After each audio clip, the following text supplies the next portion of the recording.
Starting June 2016, students will be entering senior high school, a period that is an additional 2 years of schooling in basic education. The goal of this educational reform is for all Filipino students to be employable, entrepreneurial, and college-ready after graduation. This transition poses a challenge to higher education in the Philippines, as many faculty and staff across the nation will be affected by the low enrollment rates brought about by the additional 2 years of high school. In response to these challenges, the Philippine government, through the Commission on Higher Education, or CHED, is making an unprecedented investment in higher education by creating the K-12 Transition Program. This will be a means of labor mitigation for affected faculty and staff. At the same time, this program will also offer opportunities for faculty and staff to upgrade their knowledge, skills, and competencies without taking away time from instruction. Faculty and staff are normally unable to participate in professional development programs because of their high teaching loads. At the same time, schools want to create linkages to improve their curriculum but don't know where to start. The gap years brought about by the transition allow faculty who have reduced teaching loads to engage in other activities without taking away from instruction. In light of this, the government has made funding for faculty development available with the hopes of improving the quality of instruction, research, and extension in higher education.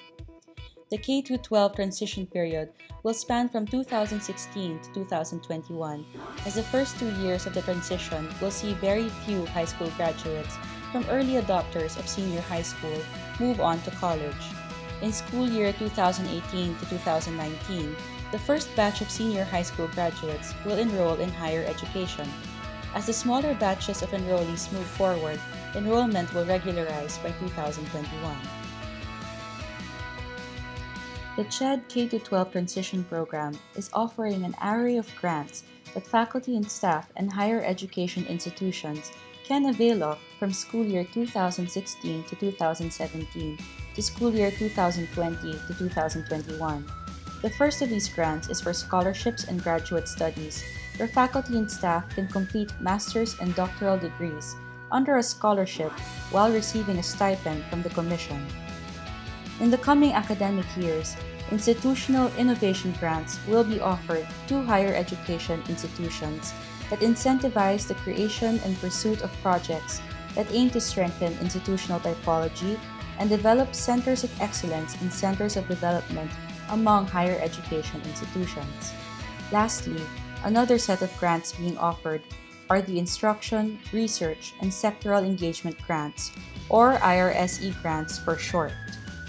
The IRSE grants offer faculty and staff opportunities to improve instruction, boost research productivity, and strengthen linkages with other sectors such as government, industry, and civil society that will ground teaching in up-to-date knowledge and current practice.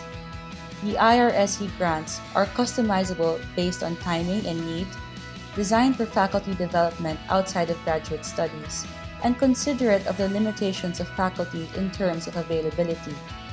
These grants are also a way to support the strategic direction of higher education institutions, as well as local, regional, and national goals for development. These grants include three main components, namely instruction, research, and sectoral engagement. The instruction grants are opportunities for retraining and updating of teaching strategies in light of current contexts, such as the revised general education curriculum and 21st century trends in learning. These grants will aid in the retooling and retraining of faculty in various instruction-related competencies. The research grants aim to enable faculty and staff to produce meaningful research in their disciplines.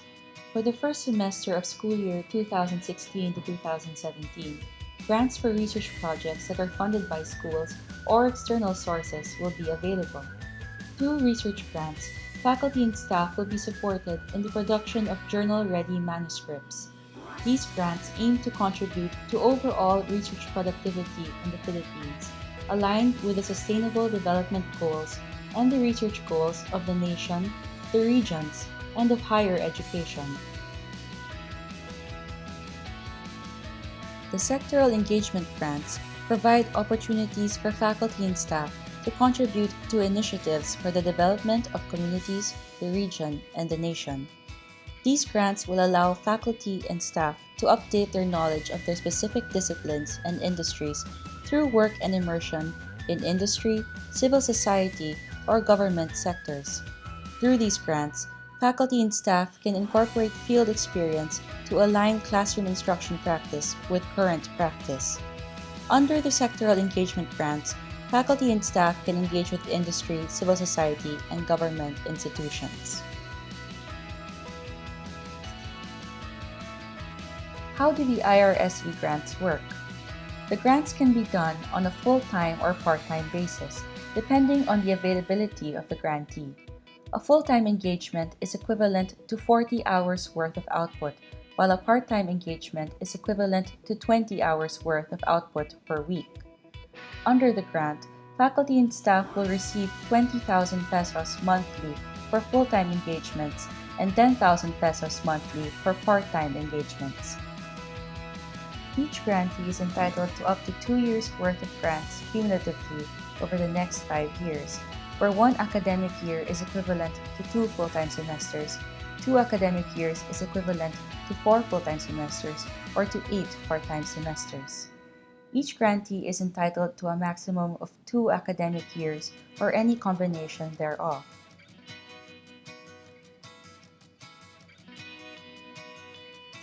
The grantee is required to render return service to their sending higher education institutions immediately following the completion of a grant. The duration of return service must be equivalent to the amount of time the grantee received the grant.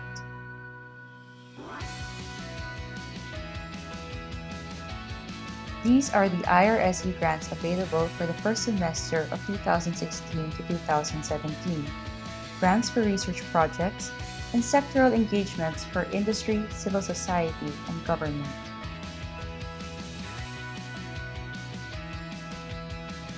Take, for example, this faculty member who will be affected by the transition period.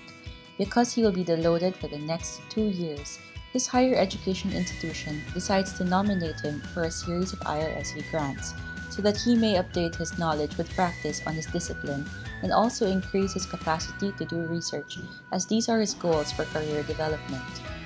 This faculty member will not have any teaching load for the first and second semester of school year 2016 to 2017, so he will be nominated by his higher education institution for an IRSE grant, specifically for sectoral engagements. Upon receiving the grant, he checks the menu of engagements and sees a post from the Department of Environment and Natural Resources looking for trainers on a full-time basis in his region. Based on his qualifications and his availability, he is a perfect fit for this engagement. He applies for 2 semesters' worth of engagements and submits all of the required documents to DENR through the online platform. DENR screens the applicants and chooses those whom they feel fit best. With the 1-year engagement, he has already taken up 1 academic year worth of grants. In school year 2017 to 2018, the higher education institution still does not give him teaching load in the first semester and instead nominates him for a grant to conduct research on a full-time basis. Upon completing his first research grant, he participates in another research project for the next 2 semesters on a part-time basis. During these semesters, he is given a partial teaching load. The faculty member has received grants that cumulatively amount to 2 years. He will then render return service to his sending higher education institution for an equal amount of time.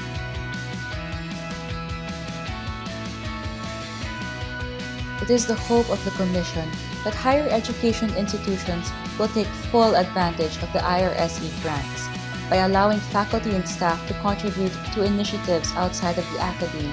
Higher education institutions can increase their reach and make a lasting positive impact in both their communities and their classrooms. Learn how to avail of the IRSE grants in the next video.